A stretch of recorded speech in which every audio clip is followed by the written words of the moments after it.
अंधेरी हवेली का रहस्य शहर से दूर जंगल के बीचों बीच एक पुरानी खंडहर हवेली थी। लोग कहते थे कि वह हवेली शापित है।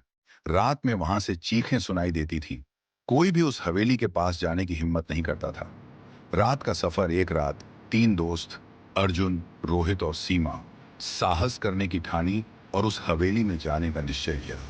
उनके पास एक टॉर्च, कुछ माचिस और मोबाइल थे। रात का समय था, चारों ओर गहरा अंधकार और सिर्फ झींगुरों की आवाज सुनाई दे रही थी। हवेली का प्रवेश वे हवेली के विशाल झरझर दरवाजे तक पहुंचे। जैसे ही उन्होंने दरवाजा खोला, एक ठंडी हवा का झोंका उनके चेहरे पर लगा। अंदर का वातावरण डरावना था। टूटी फूटी दीवारें, मकड़ी के जाले और जगह जगह धूल जमी हुई थी। अचानक सीमा ने दीवार पर एक पुरानी पेंटिंग देखी। पेंटिंग में एक महिला थी जिसके चेहरे पर गुस्सा और दर्द दोनों झलक रहे थे। रोहित ने मजाक में कहा, लगता है यही इस हवेली की रानी थी। लेकिन अर्जुन को अजीब सा एहसास हुआ। ऐसा लगा जैसे वह पेंटिंग उन्हें देख रही हो। पहली चीख जैसे ही वे आगे बढ़े, एक जोरदार चीख सुनाई दी। तीनों चौंक कर रुक गए। आवाज हवेली के अंदर से आ रही थी। शायद कोई जानवर होगा, रोहित ने कहा, लेकिन उसकी आवाज कांप रही थी। रहस्यमय कमरे में कैद वे एक बड़े हॉल में पहुंचे।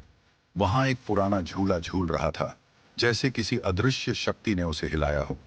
तभी दरवाजा अपने आप बंद हो गया। तीनों ने दौड़कर दरवाजा खोलने की कोशिश की, लेकिन वह नहीं खुला। अचानक सीमा ने देखा कि झूले पर वही पेंटिंग वाली महिला बैठी हुई है। उसके चेहरे से खून की बूंदें गिर रही थीं और उसकी आंखें लाल हो चुकी थीं। उसने कर्कश आवाज में कहा, तुमने मेरी नींद क्यों तोड़ी? भागने की कोशिश, डर से कांपते हुए तीनों ने दरवाजा तोड़ने की कोशिश की। तभी महिला ने जोर से चिल्लाना शुरू कर दिया। कमरे में अंधेरा छा गया और उनकी टॉर्च भी बंद हो गई। अब केवल उस महिला की डरावनी हंसी सुनाई दे रही थी। अंतहीन खौफ। सुबह लोग उस हवेली के पास पहुंचे। दरवाजा खुला पड़ा था, लेकिन अंदर से कोई नहीं मिला।